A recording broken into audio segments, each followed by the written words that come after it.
అందరికీ హాయ్. శ్రీమాత్రే నమః. ఇదేనండి అంకమ్మ తల్లి గుడి. ఈ గుడి అయితే కట్టిన రోజు అమ్మవారికి అభిషేకాలు అయితే చేస్తారు. మేము ఇంట్లో పూజ అయితే ముగించుకొని గుడికైతే వచ్చేసాము.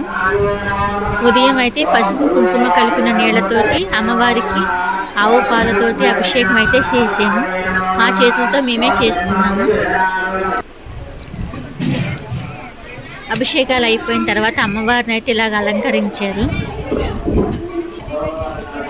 చూసారా అమ్మవారు ఎంత అందంగా మనకి దర్శనం ఇస్తున్నారు.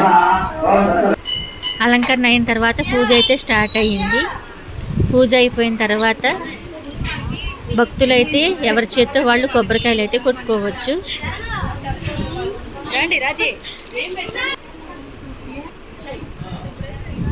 చూసారా, మళ్ళీ ఒకసారి అమ్మవారిని అయితే దర్శించండి.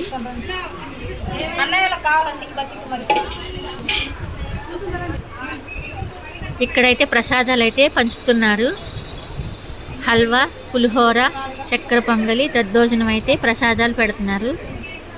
మేమైతే అమ్మవారిని దర్శించుకొని ప్రసాదాలు తీసుకొని ఇంటికైతే వచ్చేసాము.